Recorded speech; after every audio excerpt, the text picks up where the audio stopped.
বিশ্বনবী মুহাম্মদুর রাসূলুল্লাহ সাল্লাল্লাহু আলাইহি ওয়াসাল্লাম ইরশাদ করেন, প্রত্যেকটা জোড়ার বিনিময়ে সকালবেলায় একটা করে সাদাকা করা ওয়াজিব হয়ে যায়।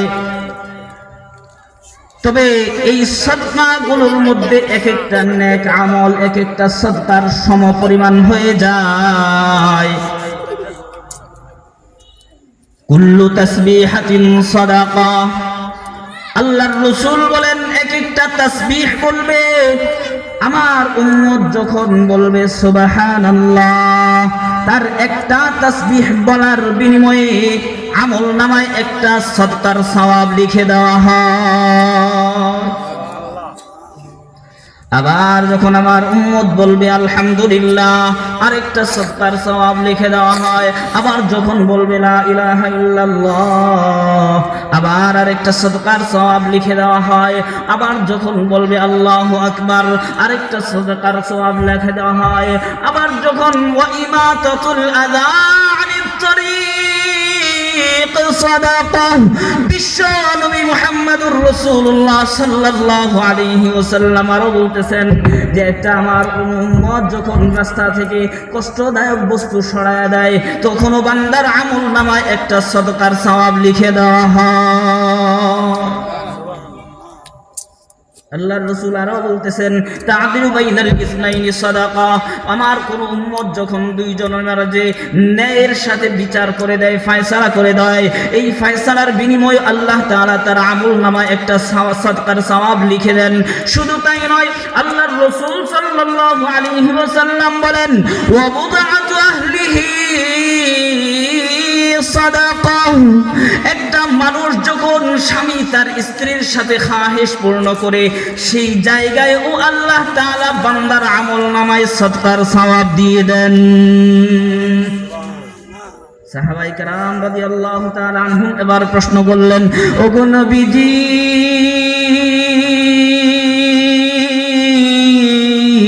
অন্যান্য আমলগুলোর বিনিময়ে সাদকার সওয়াব পাওয়া যায় বুঝে আসছে, কিন্তু একটা মানুষ তার জৈবিক দৈহিক চাহিদা পূরণ করবে, তার স্ত্রীর সাথে জৈবিক চাহিদা পূরণ করবে, এর মধ্যেও কি আল্লাহ তাআলা সওয়াব দান করবে নাকি? বিশ্ব নবী ডাক দিয়ে বলেন, ও আমার উম্মত,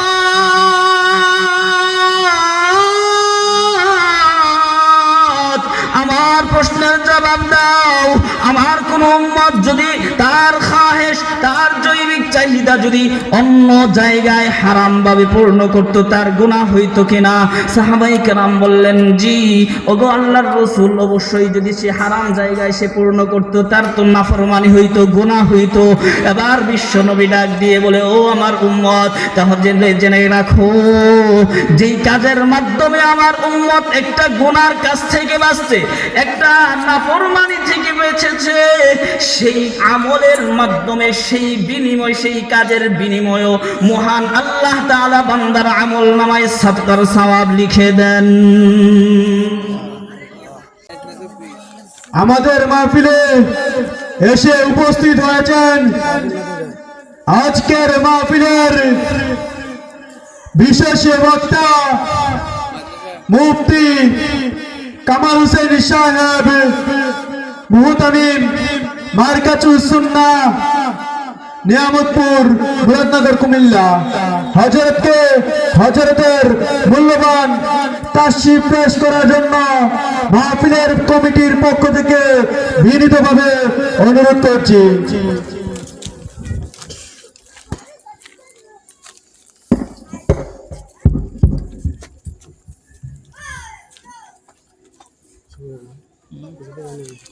না, ওই পরিচালক শিবনগরের পক্ষ থেকে না,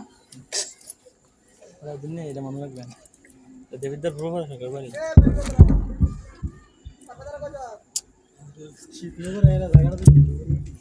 পুরসভা দেবিদ্দার ৫ নম্বর। আসসালামু আলাইকুম ওয়া রাহমাতুল্লাহি ওয়া বারাকাতুহু। দেবিদ্দারের পক্ষ থেকে, দেবিদ্দার প্রভাষকের বাড়ির পক্ষ থেকে। আলহামদুলিল্লাহ, الحمد لله نحمده ونستعينه ونستغفره ونؤمن به ونتوكل عليه ونعوذ بالله من شرور أنفسنا ومن سيئات أعمالنا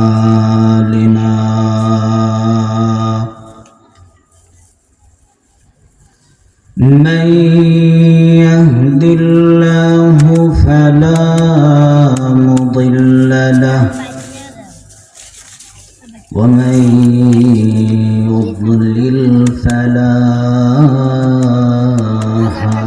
هادي له ونشهد أن لا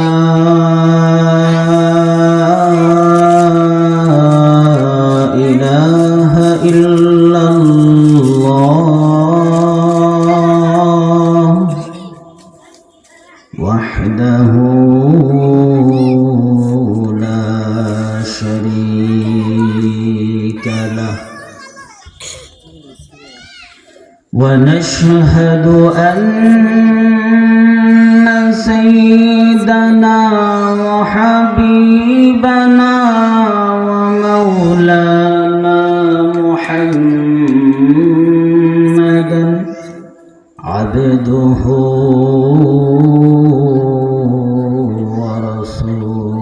ورسوله أرسله بالحق بشيرا ونذيرا وداعيا إلى الله بإذنه وسراجا منيرا أما بعد فأعوذ بالله من الشيطان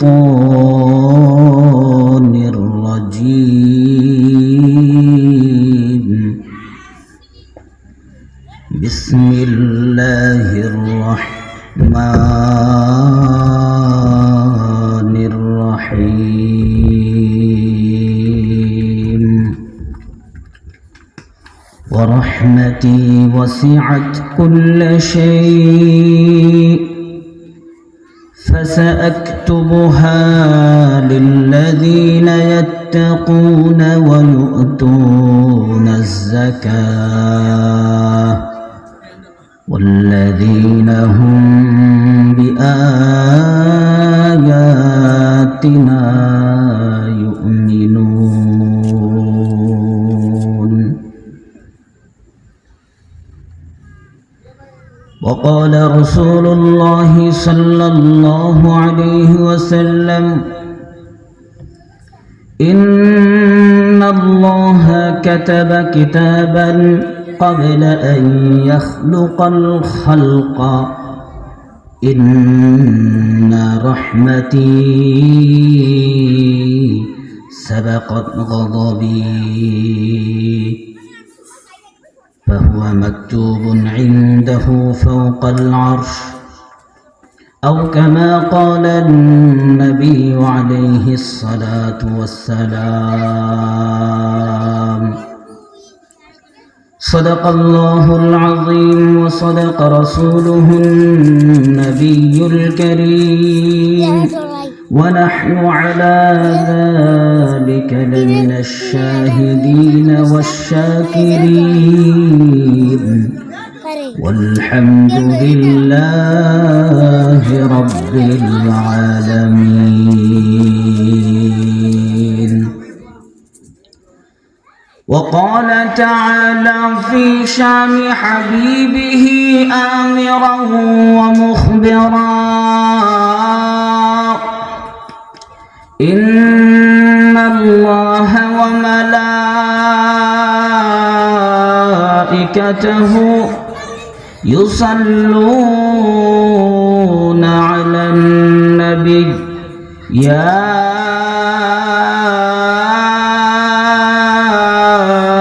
أيها الذين آمنوا صلوا عليه وسلموا تسليما الحمد لله আমরা সর্বপ্রথম মহান আল্লাহ তাআলার দরবারে শুকরিয়া আদায় করি জি মহান রব্বুল আলামিন আমাকে আপনাকে সুস্থতার নিয়ামত দিয়ে জান্নাতের বাগানে আসার বসার তৌফিক দিয়েছেন কোরআন ও সুন্নাহ থেকে কিছু আলোচনা করার ও শোনার তৌফিক দিয়েছেন এজন্য দিল থেকে শুকরিয়া আদায় করে সকলে একবার বলি আলহামদুলিল্লাহ আজকের এই মাহফিল দেবিদ্বার পূর্বপাড়া সরকার বাড়ি বাইতুল নূর পাঞ্জাগানা মসজিদের উদ্যোগে প্রথম বার্ষিক ওয়াজ ও দোয়ার মাহফিল আজকের মাহফিলে যারা সভাপতি সহসভাপতি আছেন হাজী আব্দুর রাজ্জাক সরকার হাজী আবুল হাসেম সরকার দুইজনই খুব প্রিয় এবং মুহাব্বতের মানুষ আল্লাহ তাআলা আমাদের এই মুহাব্বতকে কবুল আর মঞ্জুর করেন বলেন আমিন আজকের প্রধান বক্তা হাফেজ মাওলানা মুফতি হাবিবুর রহমান আনসারী মুহাদ্দিস জামিয়া তালিমুস সুন্নাহ মুগদা ঢাকা আরো যারা আছে আল্লাহ তাআলা সকলকে সিহহত আফিয়তের সাথে রাখুক সকলে একবার বলেন আমিন হাজী সাহেব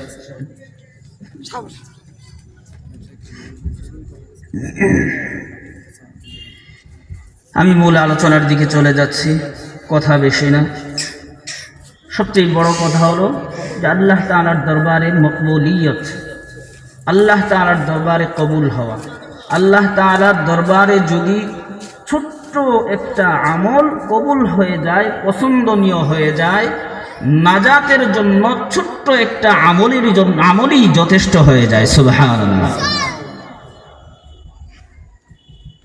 এজন্য আমরা সর্বপ্রথম আল্লাহ তাআলার দরবারে আবেদন করব যে আল্লাহ তাআলা যেন আমাদের এই মাহফিলকে জান্নাতের বাগানকে কবুল আর মঞ্জুর করেন আমিন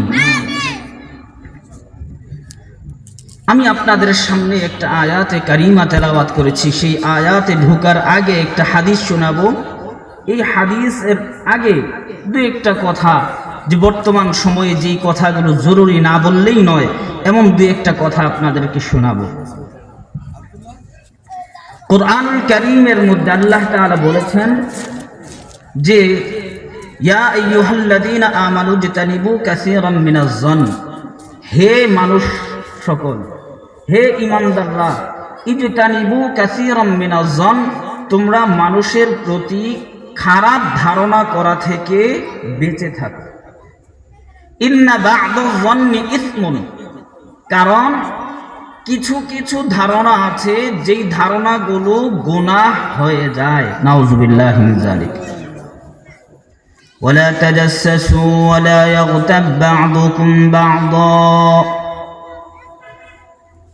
আল্লাহ তাআলা এই আয়াতে কারীমার মধ্যে বলেন ওয়ালা তাজাসসু তোমরা জাসিউসি করিও না অর্থাৎ একে অন্যের দোষ তালাশ করে করে বেরায়ও না একজন মানুষ ঘরের ভিতরে বসে বসে কি করছে না করছে সেগুলো তোমরা তালাশ করতে যেও না ওয়ালা তাজাসসু ওয়ালা ইয়াগতাব বা'দুকুম বা'দা আর একে অপরের দোষ চর্চা তোমরা করিও না ওয়ালা ইয়াগতাব বা'দুকুম বা'দা আইয়ুহিব্বু আহাদুকুম আন ইয়াকুলা লাহমা আখিহি মাইতান ফাকারিহতুমুহ আল্লাহ তাআলা প্রশ্ন করছেন আইয়ুহিব্বু আহাদুকুম ও আমার বান্দারা তোমাদের মধ্যে কেউ কি পছন্দ করো ভালোবাসো আইয়ুহিব্বু আহাদুকুম আন ইয়াকুলা লাহমা আখিহি ও আমার বান্দা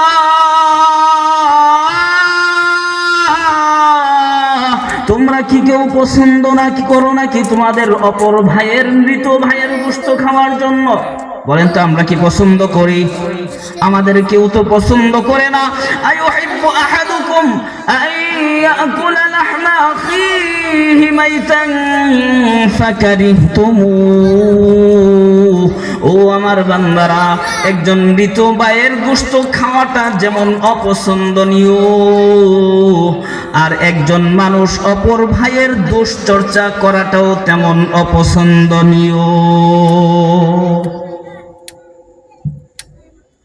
সুতরাং সামনাসামনি হোক, সামনাসামনি যদি বলা যায় তাহলে এটা ভালো, কিন্তু পিছনে কোনো দোষ চর্চা করা যাবে না।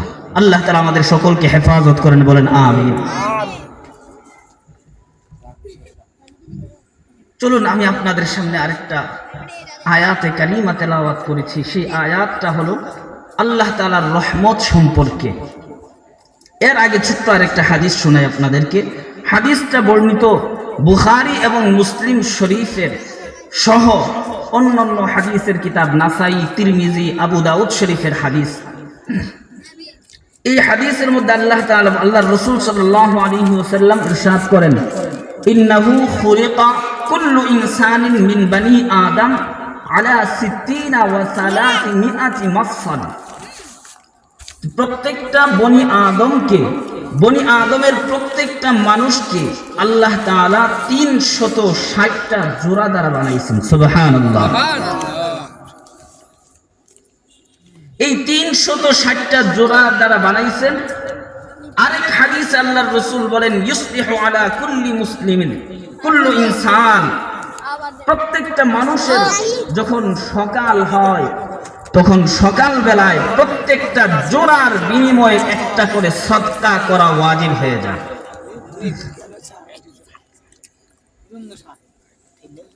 এখন আমাদের প্রশ্ন হলো যে আমরা তো সাধারণত মিডল ক্লাসের মানুষ বেশি, আমাদের পক্ষে তো 360টা সদকা দৈনিক আদায় করা এটা সম্ভব না, অধিকাংশ মানুষের পক্ষেই সম্ভব না। তাহলে এবার কি করা?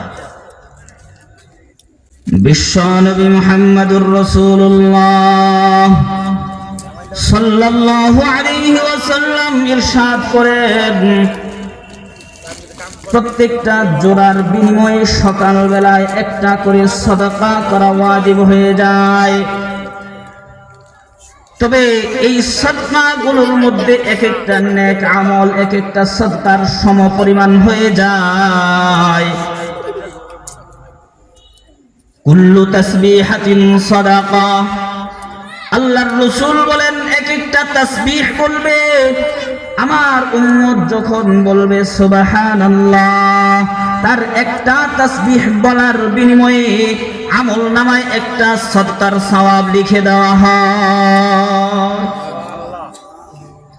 আবার যখন আমার উম্মত বলবে আলহামদুলিল্লাহ, আরেকটা সদকার সওয়াব লিখে দেওয়া হয়। আবার যখন বলবে লা ইলাহা ইল্লাল্লাহ, আবার আরেকটা সদকার সওয়াব লিখে দেওয়া হয়। আবার যখন বলবে আল্লাহু আকবার, আরেকটা সদকার সওয়াব লিখে দেওয়া হয়। আবার যখন ওয়া ইমাতাতুল আযা আনিত তরিক সাদাকা। বিশ্ব নবী মুহাম্মদুর রাসূলুল্লাহ সাল্লাল্লাহু আলাইহি ওয়াসাল্লাম আরো বলতেছেন যে একটা আমার উম্মত যখন রাস্তা থেকে কষ্টদায়ক বস্তু সরায়া দেয়, তখনও বান্দার আমল নামায় একটা সদকার সওয়াব লিখে দেওয়া হয়। আল্লাহর রাসূল আরো বলতেছেন, তা'দিলু বাইনাল ইসনাইনি সাদাকা। আমার কোন উম্মত যখন দুইজনের মাঝে ন্যায়ের সাথে বিচার করে দেয়, ফয়সালা করে দেয়, এই ফয়সালার বিনিময়ে আল্লাহ তাআলা তার আমলনামায় একটা সাদকার সওয়াব লিখে দেন। শুধু তাই নয়, আল্লাহর রাসূল সাল্লাল্লাহু আলাইহি ওয়াসাল্লাম বলেন, ওয়া বুদআতু আহলিহি সাদাকা। একটা মানুষ যখন স্বামী তার স্ত্রীর সাথে খাহেশ পূর্ণ করে, সেই জায়গায় ও আল্লাহ তাআলা বান্দার আমলনামায় সদকার সওয়াব দিয়ে দেন। সাহাবায়ে কেরাম রাদিয়াল্লাহু তাআলা আনহুম এবার প্রশ্ন করলেন, ওগো নবীজি,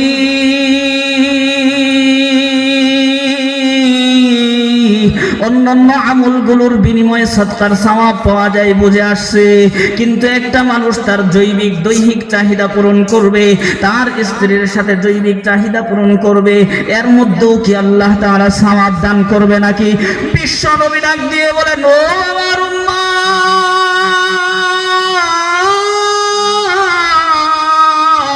আমার প্রশ্নের জবাব দাও। আমার কোন উম্মত যদি তার খাহেশ, তার জৈবিক চাহিদা যদি অন্য জায়গায় হারাম ভাবে পূর্ণ করত তার গুনাহ হইতো কিনা? সাহাবায়ে কেরাম বললেন জি ওগো আল্লাহর রাসূল, অবশ্যই যদি সে হারাম জায়গায় সে পূর্ণ করত তার তো নাফরমানি হইতো, গুনাহ হইতো।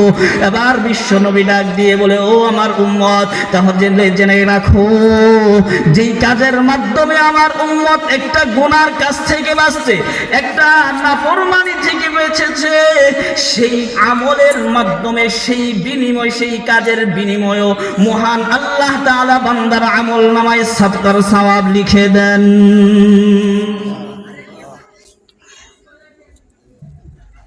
এরপরে আল্লাহর রাসূল সাল্লাল্লাহু আলাইহি ওয়াসাল্লাম ইরশাদ করেন, দৈনিক 360টা সদকা করা প্রত্যেকটা মুমিনের উপর ওয়াজিব হয়ে যায়। তবে কোনো মানুষ যদি চাষের সময় 2 রাকাত নফল নামাজ আদায় করতে পারে, বিশ্ব নবী মুহাম্মদুর রাসূলুল্লাহ সাল্লাল্লাহু আলাইহি ওয়াসাল্লাম বলেন, এই 360টা সদকার সমপরিমাণ সওয়াব 2 রাকাত চাষের নামাজের মধ্যে আল্লাহ তাআলা বান্দার আমল নামায় দান করে দেন। কয় রাকাত নামাজ?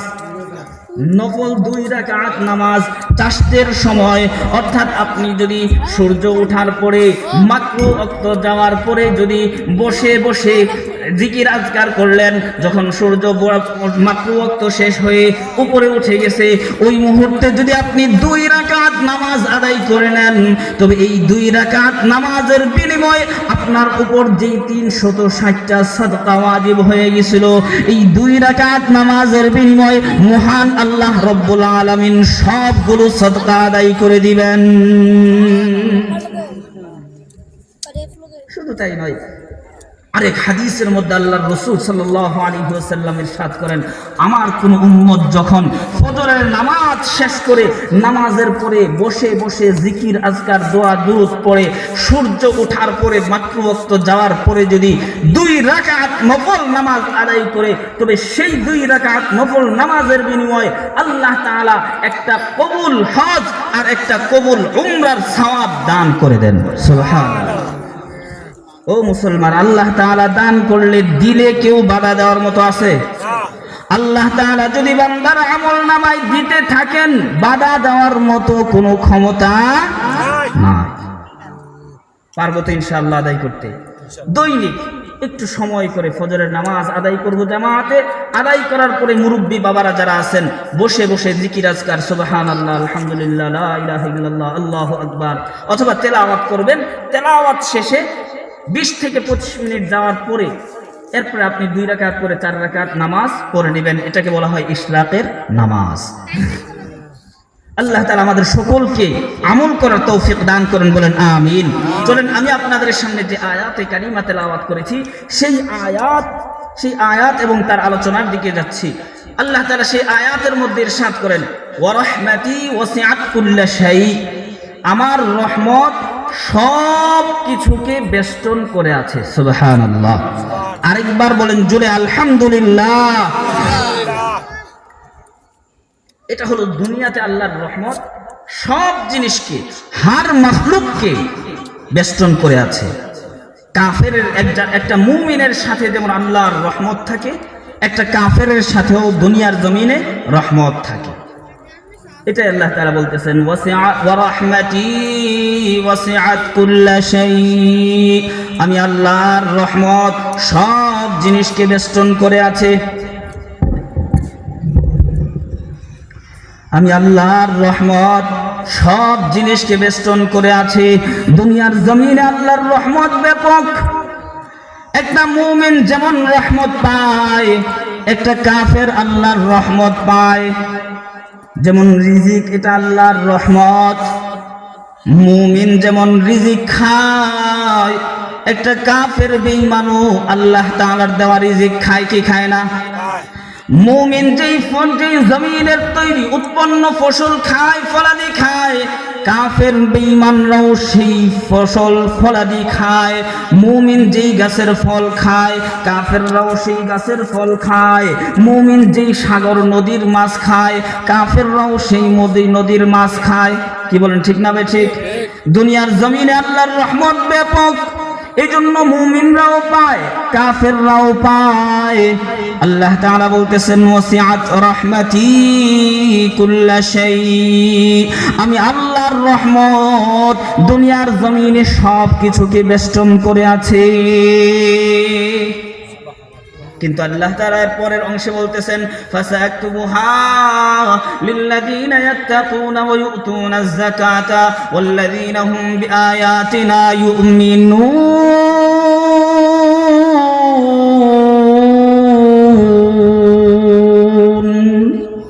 আল্লাহ তাআলা বলতেছেন ফাসাকতুবুহা লিল্লাযীনা ইয়াত্তাকুন, দুনিয়ার জমিনে মুমিনরা যেমন রহমত পায়, কাফের মুশরিক বেঈমানরাও তেমন রহমত পায়। কিন্তু অচিরেই আমি আল্লাহ আমার সেই রহমতটা লিখে দিব। ফাসাকতুবুহা, অচিরেই আমি সেটা লিখে দিব, নির্দিষ্ট করে দিব। লিল্লাযীনা ইয়াত্তাকুন, আমার ওই সকল বান্দাদের জন্য যারা আমি আল্লাহকে ভয় করে। ওয়া ইউতুনাজ যাকাত, আমার ওই সকল বান্দাদের জন্য যারা আমি আল্লাহর দেওয়া বিধান যাকাত আদায় করে। ওয়াল্লাযীনা হুম বিআয়াতিনা ইউমিনুন, আর যারা আমি আল্লাহর দেওয়া আয়াত আর নিদর্শনের উপর ঈমান আনে, এদের জন্যই আমি আল্লাহ অচিরেই রহমতকে নির্ধারিত করে দেব। দুনিয়ার জমিনে কাফেররাও রহমত পায়, তবে পরকালে আখিরাতে কাফেররা রহমত পাবে না। দুনিয়ার জমিনে কাফেররা সব কিছু মুমিনের সাথে ভাগ করে নেয়, সমানভাবে পায়, কিন্তু আখিরাতে কাফেররা বিন্দু পরিমাণ রহমত পাবে না। বলে আল্লাহ তাআলার দুনিয়ার জমিনে কেমন রহমত, আখিরাতে কেমন রহমত। দুনিয়ার জমিনে রহমত বোঝার জন্য আল্লাহর রাসূল সাল্লাল্লাহু আলাইহি ওয়াসাল্লাম হাদিসের মধ্যে ইরশাদ করেন, বুখারী শরীফের বর্ণনা, বিশ্ব নবী মুহাম্মদ রাসূলুল্লাহ সাল্লাল্লাহু আলাইহি ওয়াসাল্লাম ইরশাদ করেন, আল্লাহ তাআলা তার রহমতকে 100 ভাগ করছেন। কয় ভাগ? 100 ভাগ করছেন। আর এই 100 ভাগ রহমতের 1 ভাগ দুনিয়ার জমিনে নাজিল করেছেন, সমস্ত মাখলুকাতের মাঝে 1 ভাগ রহমত বন্টন করে দিয়েছেন। আর 99 ভাগ রহমত মহান আল্লাহ তাআলা নিজের কাছে রেখে দিয়েছেন। সুবহানাল্লাহ। বলে আল্লাহর রাসূল হাদিসের মধ্যে ইরশাদ করেন, 100 ভাগ রহমতের 1 ভাগ রহমত দুনিয়ার জমিনে নাজিল করেছেন। এই 1 ভাগ রহমতের কারণে হাত্তা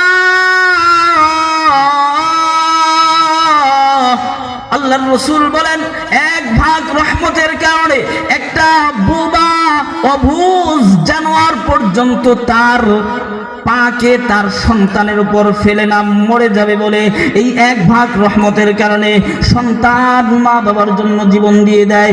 এই 1 ভাগ রহমত পাওয়ার কারণে, এই 1 ভাগ রহমতের সামান্য পরিমাণ পাওয়ার কারণে মা তার সন্তানের জন্য জীবন দিয়ে দেয়, স্বামী তার স্ত্রীর জন্য জীবন দিয়ে দেয়, স্ত্রী তার স্বামীর জন্য জীবন দিয়ে দেয়।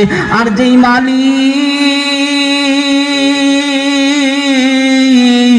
99 ভাগ রহমত নিজের কাছে রাখছে, সেই মালিকের দয়া আর মায়া কত বেশি।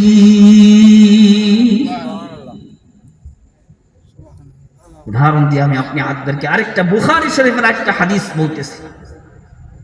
বুখারী শরীফের আরেক বর্ণনায় আসছে, আল্লাহর রাসূল সাল্লাল্লাহু আলাইহি ওয়াসাল্লামের কাছে কিছু বন্দী আসছে, যুদ্ধক্ষেত্রে বন্দী হয়ে কিছু কাফেররা গোলামবাদী হয়ে আল্লাহর রাসূলের কাছে আসছে। এবার আল্লাহর রাসূল সাল্লাল্লাহু আলাইহি ওয়াসাল্লাম লক্ষ্য করলেন, এই বন্দীদের মাঝে একজন মা ছিল, দুগ্ধ দানকারিণী মা, যুদ্ধের বীরে সন্তানটাকে হারিয়ে ফেলেছে, দুধের সন্তানকে হারিয়ে ফেলেছে। এবার মা পাগল পারা হয়ে গেছে, যার সন্তান সামনে পায় সেই সন্তানটাকে কোলে জড়ায় নেয়, আদর করে আর তার বুকের দুধ খাওয়াইতে থাকে। আল্লাহর রাসূল সাল্লাল্লাহু আলাইহি ওয়াসাল্লাম মায়ের এমন পাগল পাড়া ভালোবাসা দেখে আল্লাহর রাসূল সাহাবীদেরকে বললেন, ও আমার সাহাবীরা, বলো দেখি এমন মা কি কোনোদিন তার সন্তানটাকে আগুনে নিক্ষেপ করতে পারে নাকি?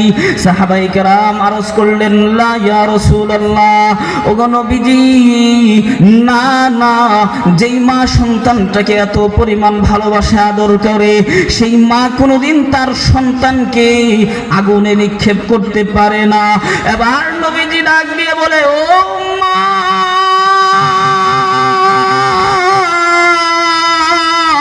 আল্লাহু আরহামু বিইবাদিহি মিন হাযিহি বিওয়ালাদিহা।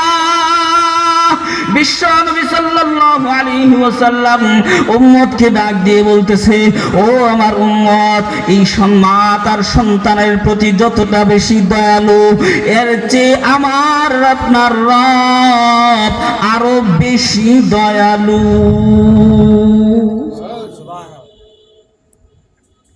100 ভাগের 1 ভাগ রহমতের সামান্য পরিমাণ পাওয়ার কারণেই মা সন্তানকে আগুনে ফেলবে, এটা সম্ভব হয় না। কিন্তু যেই মহান আল্লাহ তাআলা 100 ভাগ রহমতের মালিক, 99 ভাগ রহমত দুনিয়ার জমিনে নিজের জন্য রাখছেন, সেই মালিক কিভাবে চাইবেন তার একটা বান্দা জাহান্নামী হোক? সেই মালিকও তার কোনো বান্দা জাহান্নামী হোক সেটা চায় না, সেটা চায় না, মালিক চায় না এটা। এই জন্য কেমন সুযোগ দিছে একটু শোনাই। বুখারী এবং মুসলিম এর হাদিস, মুত্তাফাক আলাইহি হাদিস বর্ণনা, আল্লাহর রাসূল সাল্লাল্লাহু আলাইহি ওয়াসাল্লাম ইরশাদ করতেছেন, ইন্নাল্লাহা কাতাবাল হাসানাত ওয়াস সাইয়্যাত। আল্লাহ তাআলা নেক আমল কোনগুলো সেগুলো লিখে দিয়েছেন, নির্দিষ্ট করে দিয়েছেন। ওয়াস সাইয়্যাত, বদ আমল নাফরমানি কোনগুলো সেটাও নির্দিষ্ট করে দিয়েছেন।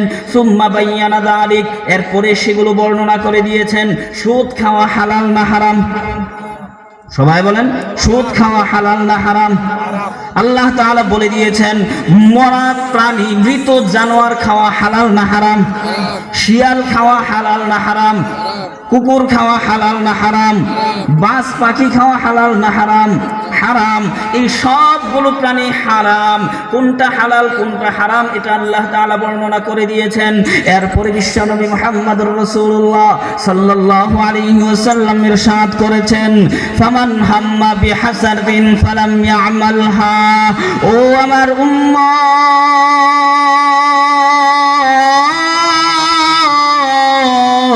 মহান আল্লাহ তাআলা নেক আমল কোনটা বর্ণনা করে দিয়েছেন, বদ আমল কোনটা সেটাও বর্ণনা করে দিয়েছেন।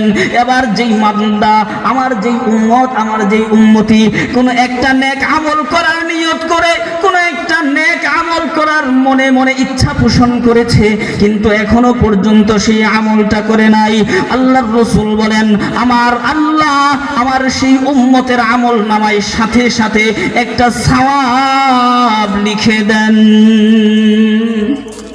এটা আল্লাহর দয়া। বান্দা এখনো পর্যন্ত আমল করে নাই, কিন্তু নিয়ত করার সাথে সাথে সওয়াব লিখে দেন, আল্লাহর দেওয়া রহমতে লিখে দেন।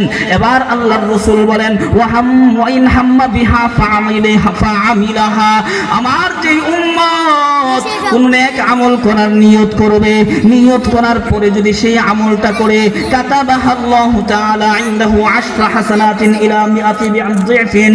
আল্লাহর রাসূল বলেন, বান্দার আমল নামায় একটা নেক আমল করার বিনিময়ে আল্লাহ তাআলা 10টা সওয়াব দান করে দেন।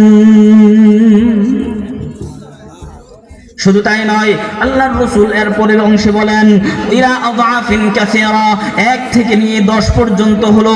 এক আমল করলে সওয়াব পাওয়া যায় 10টা, 10টার মধ্যেই সীমাবদ্ধ রাখেন নাই। ইলা আযআফিন কাসীরা, 10 থেকে নিয়ে 700 গুণ পর্যন্ত বাড়ায়া দেন, এরপরেও সীমাবদ্ধ করেন নাই।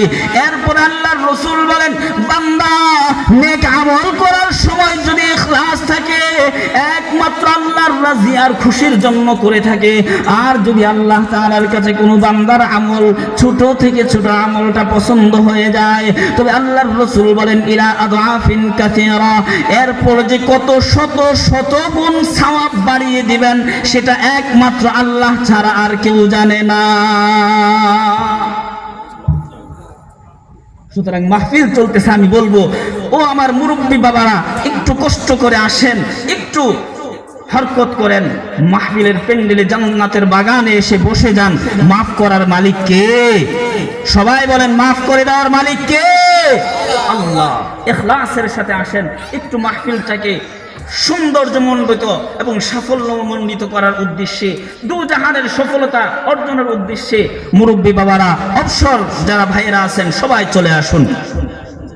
বিশ্বনবী মুহাম্মদুর রাসূলুল্লাহ সাল্লাল্লাহু আলাইহি ওয়াসাল্লাম বলতেছেন, বান্দা যখন একটা নেক আমল করার ইচ্ছা করে, এখনো পর্যন্ত নেক আমলটা করে নাই, নেক আমল করার ইচ্ছা করতে দেরি হয়, বান্দার আমল নামায় সওয়াব লিখা হইতে দেরি হয় না।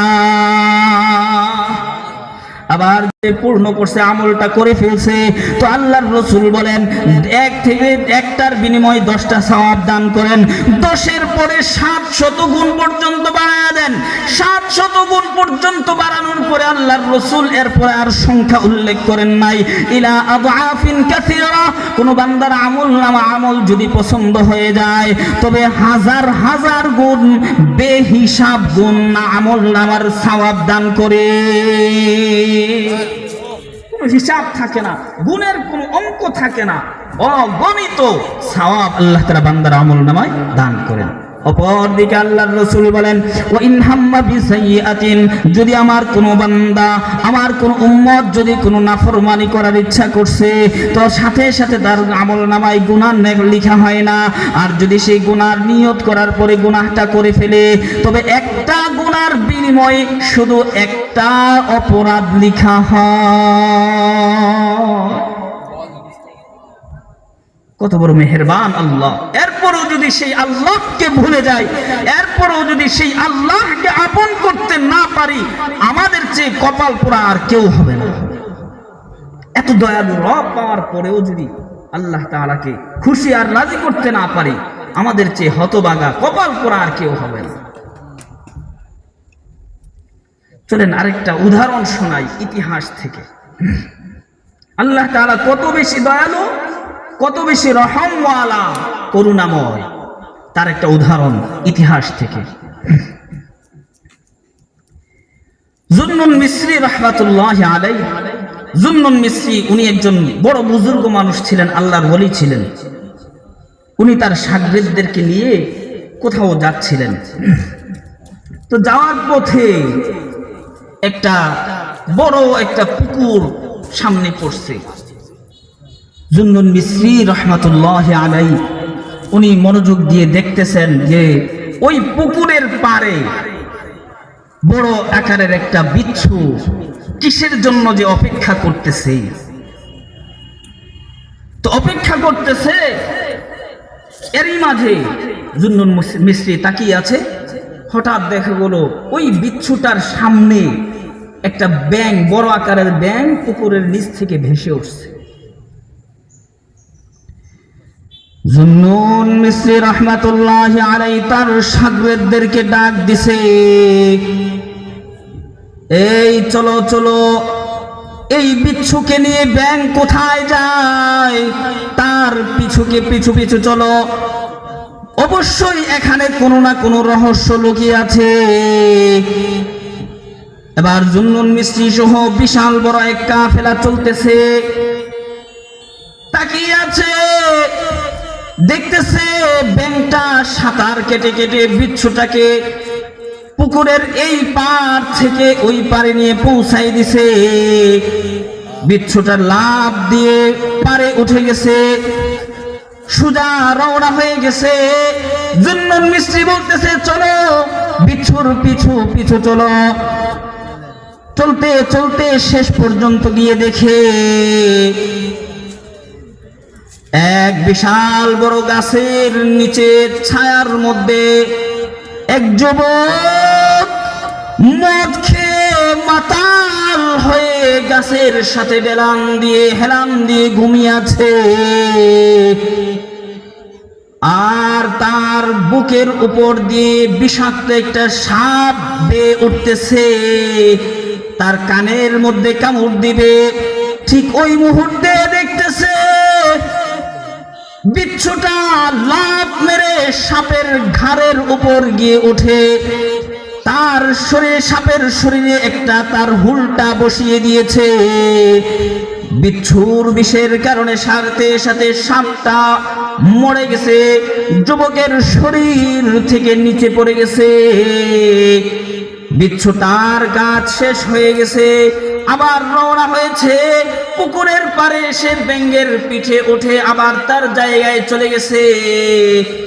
জুন্নুন মিস্রি আবার যুবককে নাড়া দিছে আর তাকে জাগাইছে, জাগিয়ে বলতেছে, ও যুবক,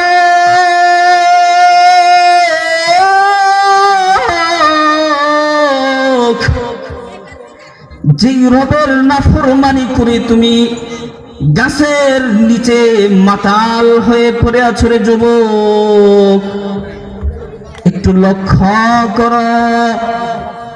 তোমার মতো নাফরমান বান্দাকে বাঁচানোর জন্য আল্লাহ তাআলা পুকুরের ওই পার থেকে বিচ্ছুকে পার করে এনে তোমার উপরে উঠা সাপের উপরে দংশন করাইছে, আর সাপটাকে মেরে তোমার মতো নাফরমানকে বাঁচায়া দিছে।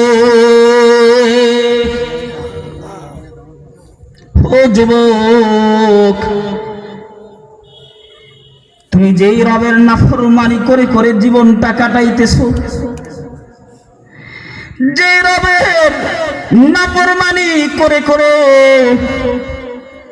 মাতাল হয়ে বেখবর হয়ে গাছের নিচে পড়ে আছো রে যুবক, সেই রব তোমাকে এতগুলো মাখলুকের খেদমতে লাগাই দিয়া বাঁচাইছে। ও যুবক, এখনো কি তোমার হুঁশ ফিরে আসে না?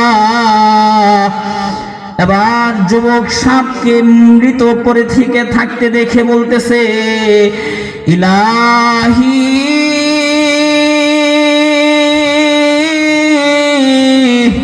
ইলাহি হাদা রিফকুকা, হাদা রিফকুকা বিমান আসাক, হাদা ফি'লুকা বিমান আসাক, ফাকাইফা রিফকুকা বিমান ইউতিউক। যুবক আল্লাহ তাআলাকে ডাক দিয়ে বলতেছে, ওগো মালিক, আমি জীবনে কোনোদিন তোমার নেক আমল করি নাই, তোমার ফরমাবরদারি করি নাই, অনুগত করি নাই, নামাজ পড়ি নাই, রোজা রাখি নাই, যৌবনের মজা পেয়ে তোমাকে ভুলে গেছি গো মাবুদ। আর তুমি আমার প্রতি এত বড় দয়া করছো, নাফরমানের প্রতি যদি তোমার এত বেশি মায়া হয়, ফাকাইফা রিফকুকা বিমান ইউতিউক, না জানি তোমার নেক বান্দাদের প্রতি তোমার কত মায়া। ওগো মালিক, আমি আজ থেকে তওবা করতেছি, জীবনে আর কোনোদিন তোমার নাফরমানি করব না, জীবনে আর কোনোদিন তোমার নামাজ ছাড়ব না, জীবনে আর কোনোদিন তোমার একটা নাফরমানিও করব না। এই কথা বলে যুবক গাছের নিচ থেকে চলে যাচ্ছে। জুন্নুন মিস্রি তাকে একটা শের শোনায় দিল, কবিতা শোনায় দিল, ইয়া গাফিলান ওয়াল জালিলু ইয়াহরিসুহু মিন কুল্লি সুইন ইয়াদুব্বু ফিজ যুলাম, কাইফা তানামুল উয়ুন আন মালিকিন, কাইফা তানামুল মালআতাই, কাইফা তানামু আন মালিকিন তা'তিহি মিনহু ফাওয়াইদুন নিআম। ও যুবক, ওই মালিক, যেই মালিকের কাছ থেকে তোমার সকল নিয়ামত আসে রে যুবক, যেই মালিক তোমাকে হেফাজত করতেছে দিবারাত্রি 24 ঘন্টা, সেই মালিকের কিভাবে নাফরমানি করো রে যুবক। এবার যুবক বলতেছে, আজ থেকে আমি ওয়াদা করলাম আল্লাহ আল্লাহর সামনে তওবা করলাম আর শহর ছেড়ে দিয়ে চলে যাচ্ছি। শহরের মধ্যে থাকলে মদের নেশা হয়ে গেছে, সুতরাং এই শহরে আর আমি কোনোদিন থাকবো না। গ্রামে গঞ্জে থেকে থেকে আমি আমার রবের ইবাদত বন্দি করে কাটাবো।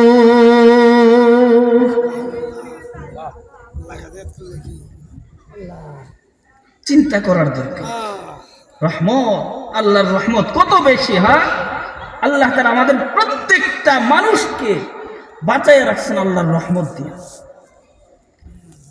সূর্য ওঠে, সূর্য ডুবে।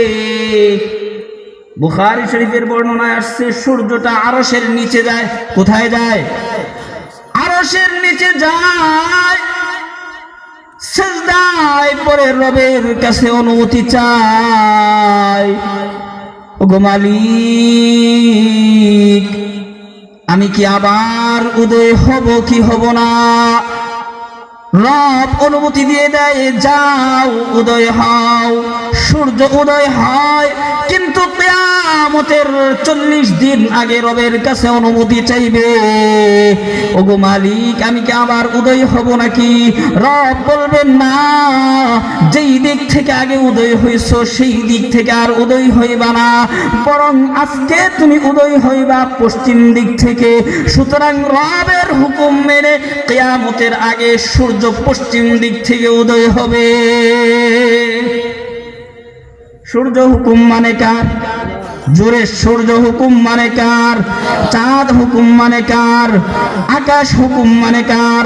জমিন হুকুম মানে কার? বাতাস হুকুম মানে কার? পশু পাখি সব কিছু হুকুম মানে কার? একমাত্র মানুষ আমরাই হলাম এমন বান্দা আশরাফুল মাখলুকাত হয়েও আল্লাহকে মানতে পারি না। এটা তো ছিল দুনিয়ার জমিন আল্লাহ তাআলার রহমত। আখিরাতে আল্লাহ তাআলা কেমন দয়া দেখাবেন। দুনিয়ার জমিন আল্লাহ তাআলা তো 99 ভাগ রহমত নিজের কাছে রাখছেন, কিন্তু আখিরাতে 99 ভাগ না, বরং সমস্ত মাখলুকাতের মাঝে বন্টন করে দেওয়া 1 ভাগ রহমতও আল্লাহ তাআলা নিয়ে নেবেন। মোট 100 ভাগ রহমত নিয়ে হাসরের ময়দানে বান্দার মাঝে ফয়সালা করবেন। সুবহানাল্লাহ। প্রথম দিকে খুব কঠিন অবস্থায় থাকবেন, প্রথম দিকে অবস্থা খুব ভয়াবহ থাকবে। কত ভয়াবহ! আল্লাহ তাআলা সূরা নাবার মধ্যে বলছেন যে ইয়াউমা লা তামলিকু নাফসুন লিনাফসিন শাইআ, সেদিন কিয়ামতের প্রথম দিকে কোনো মানুষ আল্লাহ তাআলার সাথে কথা বলতে পারবে না। আল্লাহ তাআলা ইয়াউমা লা ইয়াতাকাল্লামুন ইয়াউমা ইয়াকুমুর রূহু ওয়াল মালাইকাতু সাফফা, জিবরিল ফেরেশতা সমস্ত ফেরেশতারা সারিবদ্ধভাবে হাসরের ময়দানে দাঁড়িয়ে থাকবে। লা ইয়াতাকাল্লামুন, কোন ফেরেশতা আল্লাহ তাআলার সামনে কথা বলার সাহসটুকু করবে না।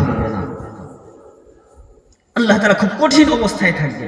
কিন্তু যখন আমার আর আপনার নবী মুহাম্মদুর রাসূলুল্লাহ, সবাই বলেন সাল্লাল্লাহু আলাইহি ওয়াসাল্লাম, যখন মাকামে মাহমুদের মধ্যে পড়ে সেজদায় পড়ে আল্লাহ তাআলার শিখিয়ে দেওয়া কিছু গুণ কীর্তন করবেন, তখন আল্লাহ তাআলা শান্ত হবেন।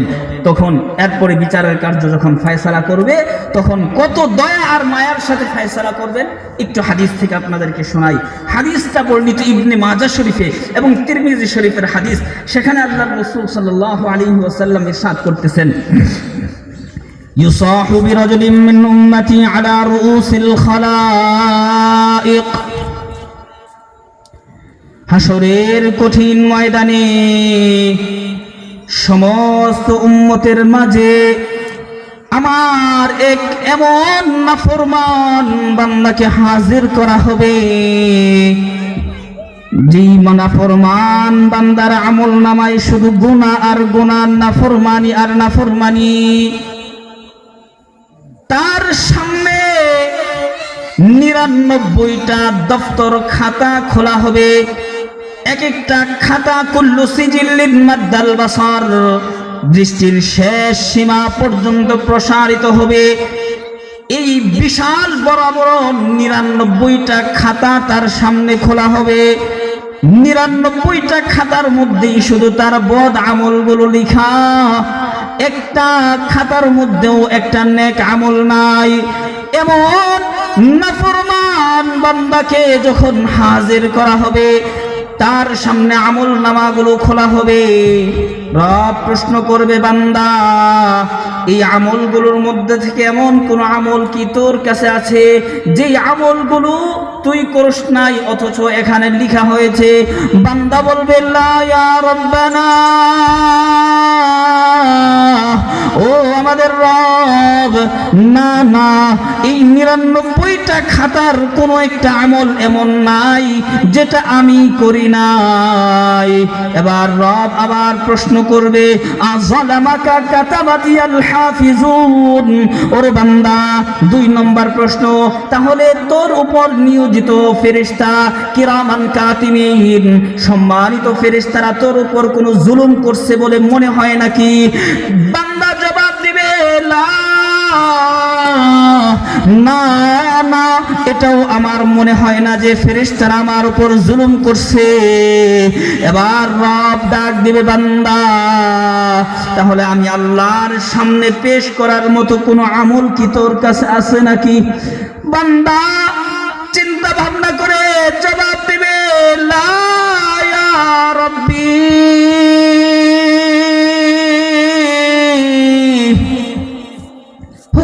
আল্লাহ, জীবনে ঈমান আনা ছাড়া আর কোনো আমল করছি বলে আমার মনে হয় না। রব এবার ডাক দিবে, বালা ইন্না লাকা ইনদানা হাসানাহ, বান্দা তোর একটা আমল আমি আল্লাহর কাছে আছে। সুবহানাল্লাহ। ইন্নাকাল ইয়াউম লা তুজলাম, ওরে বান্দা আজকের এই দিনে তোর উপর বিন্দু পরিমাণ জুলুম করা হবে না রে বান্দা। এবার আল্লাহ তাআলা ফেরেশতাদের মাধ্যমে হুকুম করবেন, ও আমার ফেরেশতারা আমার বান্দার আমলটা বের করো। এবার ছোট্ট একটা টুকরা বের করবে, এই টুকরার মধ্যে লেখা আছে, আশহাদু আল্লা ইলাহা ইল্লাল্লাহ ওয়া আশহাদু আন্না মুহাম্মাদান আবদুহু ওয়া রাসূলুহু। এই টুকরার মধ্যে এই বাক্যটুকু লেখা আছে, দুনিয়ার জমিনে বান্দা কোনো আমল করতে পারে নাই, তবে কালিমায়ে তৈয়বা পড়ছে, কালিমায়ে শাহাদাত পড়ছে। এই কালিমায়ে শাহাদাতটা ছোট্ট টুকরার মধ্যে লেখা আছে। এবার আল্লাহ তাআলা ফেরেশতাদেরকে হুকুম করবে, ও আমার ফেরেশতারা আমার বান্দার নেক বদ আমলের 99টা খাতা এক পাল্লায় রাখো, আর ছোট্ট একটা কাগজের টুকরাটা অপর পাল্লায় রাখো। এবার ফের গুনাহগার বান্দা আল্লাহ তাআলাকে ডাক দিবে, মালিক,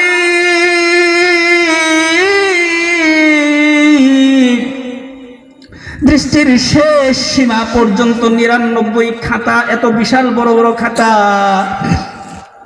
আর অপর পাল্লায় ছোট্ট একটা কাগজের টুকরা, আর কি ওজন হবে? দাড়ি পাল্লায় এক পাল্লায় থাকবে বদ আমলের 99টা খাতা, আর অপর পাল্লায় রাখা হবে ছোট্ট কাগজের টুকরা। আল্লাহ তাআলাকে প্রশ্ন করবে, ও মালিক, আমার তো বুঝে আসতেছে না এটা আবার কেমন হবে, এই টুকরাটা তো কোনো ওজনই রাখবে না। এবার রব ডাক দিবে, বান্দা তুমি আজকে দেখতে থাকো, তোমার উপর বিন্দু পরিমাণ জুলুম করা হবে না।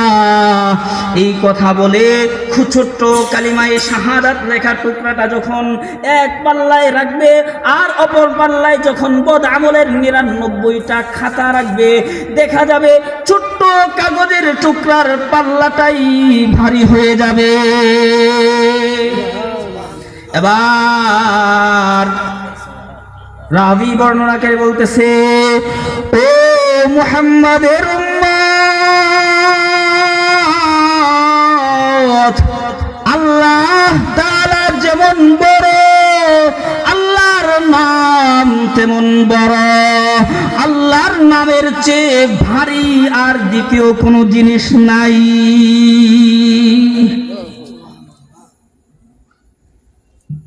আল্লাহর রহমত, আল্লাহর দয়া, আল্লাহর মায়া।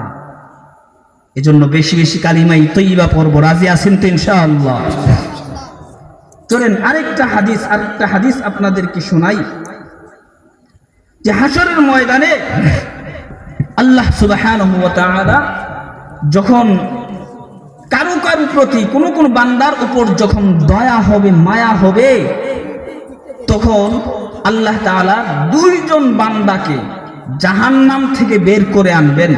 এই দুইজন বান্দা ঈমান আনছে, নেক আমলের পরিমাণ কম হইছে, গুনার পরিমাণ বেশি হইছে, এজন্য জাহান্নামে চলে গেছে। জাহান্নামে যাওয়ার পরে তার শাস্তি এখনো পর্যন্ত শেষ হয় নাই। এবার আল্লাহ তাআলা ফেরেশতাদেরকে বলবেন যে, ও আমার ফেরেশতারা, এই দুইটা বান্দাকে একটু জাহান্নাম থেকে বের করে আমার সামনে আনো। ফেরেশতারা দুইজন নাফরমান বান্দাকে রবের সামনে এনে দাঁড় করিয়ে দিবে। আল্লাহ তাআলা বান্দাদেরকে প্রশ্ন করবে, ওরে বান্দা, কেমন তোমাদের ঠিকানাটা? দুনিয়ার জমিনে আমার ইবাদত বন্দেগী করো নাই, নামাজ রোজা ঠিক মতো করো নাই, হালাল হারামের তমিজ তোমরা করো নাই রে বান্দা। এখন তোমাদের ঠিকানাটা তোমাদের কাছে কেমন হয়েছে? বান্দা জবাব দেবে, ও গো মালিক,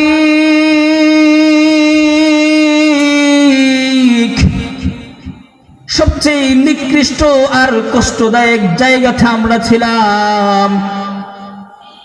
এবার রব প্রশ্ন সওয়াল জবাব শেষ হওয়ার পরে বলবে, ফেরেশতারা যাও, দুইজনকে আবার জাহান্নামে ফিরিয়ে না দাও।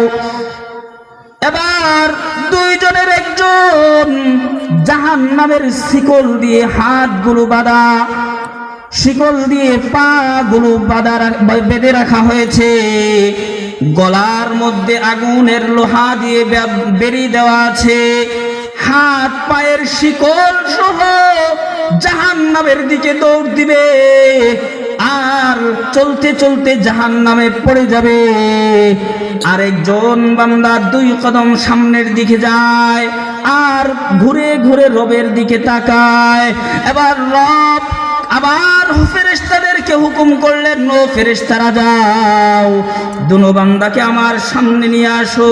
এবার সামনে আনা হলো। এবার প্রথম জনকে জিজ্ঞাসা করতেছে, ওরে বান্দা, দুনিয়ার জমিনে নাফরমানি করছিস রে তুই, নাফরমানির কারণে আমি তোকে জাহান্নামে দিলাম। জাহান্নামের আযাব, জাহান্নামের শাস্তির স্বাদ তুই বুঝেছিস, তুই তো জাহান্নামের স্বাদ আস্বাদন করেছিস, এরপরেও কেন আবার জাহান্নামে দৌড় দিলি রে বান্দা? এই বান্দা জবাবে বলবে, ওগো মালিক,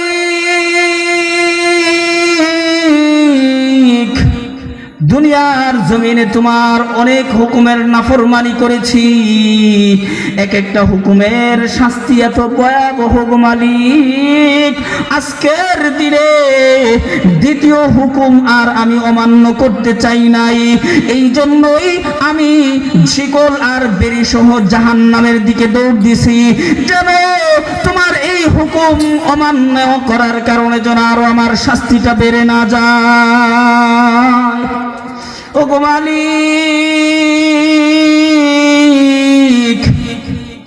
তোমার শাস্তির ভয়ে আমি এই কাজটা করেছি। এবার রব ডাক দিয়ে বলে, বান্দা, হাসরের ময়দানে তুমি যেমন আমাকে ভয় করছো, যতটুকু ভয় জাহান্নাম দেখার পরে শাস্তি পাওয়ার পরে করছো রে বান্দা, এই ভয়টা যদি দুনিয়ার জমিনে করতাম, তবে আমি দয়াল আল্লাহ তোমাকে জাহান্নাম দিতাম না।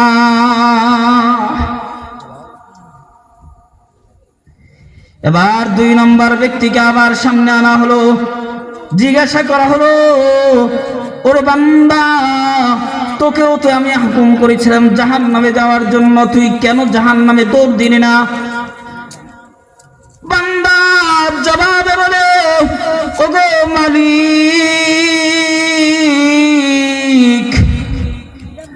যখন তুমি আমাকে জাহান্নাম থেকে বের করছো, তখনই আমার মনে একটা আশা জাগছে গো মালিক। বলে বান্দা কি আশা? আমার আশা জাগছে একবার যেই জাহান্নাম থেকে তুমি আমাকে বের করে আনছো, দ্বিতীয়বার সেই জাহান্নামে আর ফিরিয়ে দিবা না। এই আশার উপর ভিত্তি করে আমি একবার জাহান্নামের দিকে আগাই আর ফিরে ফিরে তোমার দিকে তাকাই। এবার রব ডাক দিবে, ওরে বান্দা, দুনিয়ার জমিনে যদি আমি আল্লাহর উপর এমন আশা রাখতি, দুনিয়ার জমিনে যদি চাকরি বাকরি ফসল ফলাদি জমি জামা টাকা পয়সা ক্ষমতার উপর ভরসা না রেখে আমি আল্লাহর উপর এমন বিশ্বাস, আমি আল্লাহর উপর এমন হুসনে জান রাখতে রে বান্দা, তবে আজকের দিনে তোকে আমি জাহান্নামে দিতাম না। এরপর আল্লাহ তাআলা দুইজনের প্রতি দয়া করবেন, বলবেন যা বান্দা, যেহেতু তুই আমি আল্লাহকে ভয় করছস, যেহেতু তুই আমি আল্লাহর উপর হুসনে জান এটা ভালো একটা ধারণা রাখছো, যা আমি তোদেরকে মাফ করে দিলাম, জান্নাতে চলে যা। সুবহানাল্লাহ।